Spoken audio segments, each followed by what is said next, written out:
Proverbe chapitre 24, verset 11. C'est cette parole qui sera prêchée en ce moment. Et je prie que tu m'écoutes attentivement. Il est donc écrit, délivre ceux qu'on traîne à la mort. Délivre ceux qu'on traîne à la mort. Ceux qu'on va égorger, sauve-les. C'est la parole de Dieu. Délivre ceux qu'on traîne à la mort. Ceux qu'on va égorger, sauve-les. Et c'est le but pour lequel Dieu m'a envoyé dans votre quartier en ce jour. Dieu m'a dit de venir te sauver, de venir te délivrer. Toi que l'on est en train de te tenir à la mort des maladies, la mort des poursuites nocturnes, la mort des jalousies, la mort des calomnies. On est en train de te traîner à la mort. On est en train de t'initier.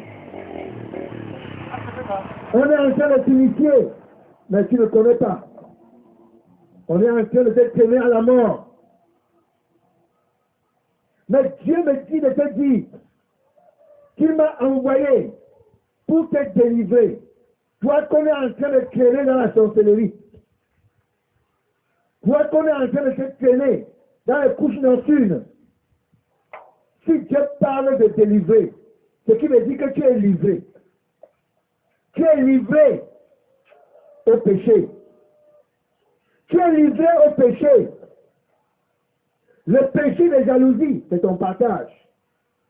Le péché de haine, de calomnie, de pratique mystique, c'est toujours toi. Le péché d'adultère, de fornication, c'est toujours toi. Le péché de tradition et de coutume qui n'amène à rien, c'est toujours toi. Le péché de vivre dans l'animal pour être ton totem, c'est toujours toi. C'est le diable qui te trompe. Je dis bien que ce n'est pas toi qui fais, mais c'est le diable qui te trompe.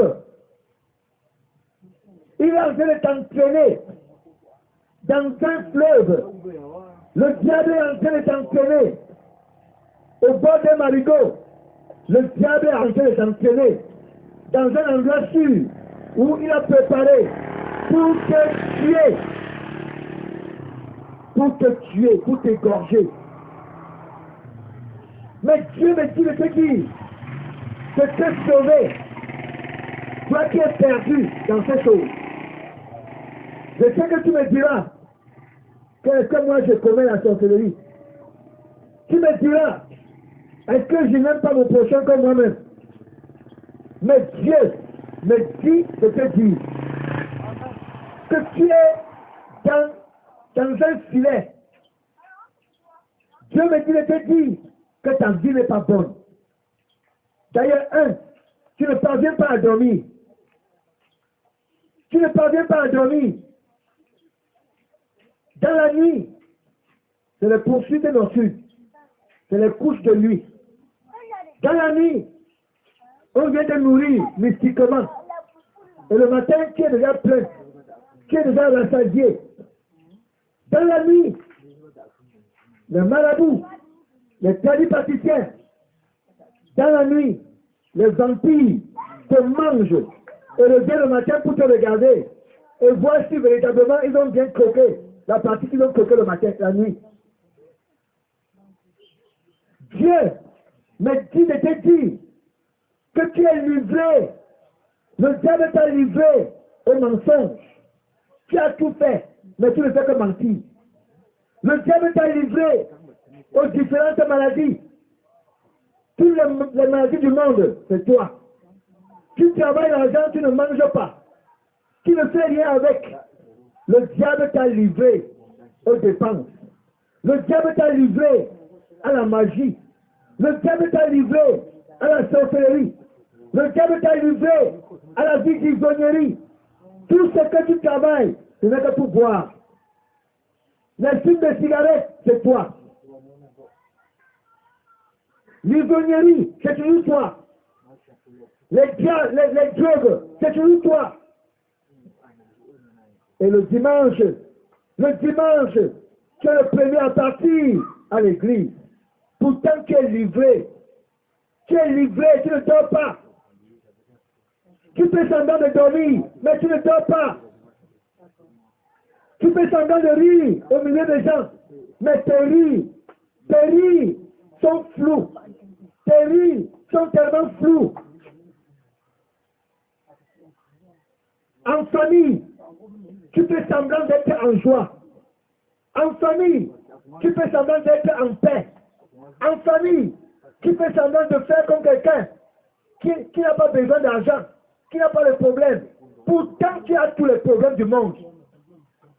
Tu es livré à toutes ces choses. Dieu me dit, il était dit que tu es livré.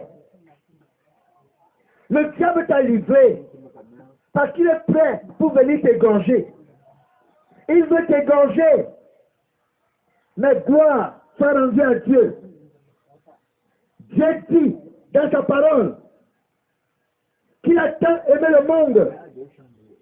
Dans Jean chapitre 3, au verset 16, Dieu te dit qu'il t'a tant aimé, qu'il a envoyé son Fils unique, Jésus, afin que, si tu crois en lui, que tu ne meurs point pour aller en enfer, mais que tu aies la vie éternelle pour le paradis. Si donc, tu es fatigué d'aller chez les charlatans, les calipraticiens, les voyants, que eux-mêmes ne voient pas leur vie. Si tu es fatigué de te faire blinder et que ça ne donne rien, tu continues toujours à dormir très mal. Cet après-midi, je suis venu par le nom de Dieu pour te dire que si tu reçois Jésus, que si tu acceptes le Fils de Dieu, celui-là qui est mort sur la croix pour tes péchés, celui-là qui a payé tous tes péchés, toutes tes dettes à la croix, si tu es sincère, Jésus-Christ te délivre tout de suite. Ici, il ne s'agit pas de dire, je pars à l'église, je suis baptisé, je suis communié, je suis confirmé, je suis choriste, je suis enfant du cœur, ça n'a rien à y voir. Tu es enfant du cœur, tu es choriste, tu es communié, tu es ancien d'église, mais tu dors mal. La nuit, on vient te nourrir. Pendant que tu dors, on te nourrit. Pendant que tu dors, on couche avec toi, des gens que tu ne connais pas. Pendant que tu dors, on vient te poursuivre mystiquement. Pourtant, tu es à l'église. Tu es baptisé, communié, confirmé. Tu es ancien d'église. Tu es diacre, tu es pasteur, tu es prêtre, tu es évêque, tu es archevêque. Tu es même conseiller. Mais tu ne parviens pas à dormir. Ton travail que tu fais n'aboutit à rien. Tu travailles beaucoup, mais tu manges peu. Tu travailles beaucoup, mais tu ne fais rien avec ton argent. Tu achètes les terrains, les gens arrachent. Tu ouvres les boutiques, on vient prendre. Tu mets l'argent en banque, on confisque ton argent, on détourne. C'est parce que la colère de Dieu est sur toi. Si tu acceptes Jésus, tout de suite, moi j'ai l'assurance que tu seras sauvé. Non seulement que tu seras sauvé, même tes entreprises seront sauvées. Parce que Dieu ne sauve pas seulement ton âme. Il te sauve et après, il restaure tout ce que tu as perdu. Parce qu'il dit dans sa parole, tu ne veux pas la mort du pécheur. Il ne veut pas la mort de celui qui meurt. Mais il veut que le pécheur se repente. S'il te repent sincèrement, j'ai l'assurance que Jésus-Christ va te délivrer tout de suite. C'est lui, Jésus, qui est mort à la croix. Et ce n'est pas moi qui te prêche à qui suis mort à la croix. Mais c'est Jésus-Christ qui est mort à la croix. Il est mort à la croix pour toi, pour te délivrer. Il est mort à la croix pour toi, pour que tu ne pêches plus. Jésus est mort à la croix pour toi, pour que tu ne mentes plus. pour que tu ne voles plus, pour que tu ne pratiques plus la désobéissance. Jésus, le Fils de Dieu, est venu sur la terre uniquement pour toi et pour moi. Il est monté sur la croix, mourir pour notre délivrance. C'est pour cela qu'il dit, si tu confesses de ta bouche le Seigneur Jésus-Christ, et si tu crois dans ton cœur que Dieu l'a ressuscité des morts, tu seras sauvé. Si tu confesses de ta bouche, si tu confesses de ta propre bouche que Jésus-Christ est Seigneur, et si tu crois dans ton cœur que Dieu l'a ressuscité des morts, tu seras sauvé. La parole de Dieu, elle est vraie. Moi, je l'ai reçue depuis 98 jusqu'à ce jour. On ne naît pas enfant de Dieu. Nous naissons tous des créatures de Dieu. Mais on devient enfant de Dieu par la foi en Jésus-Christ. Selon qu'il est écrit.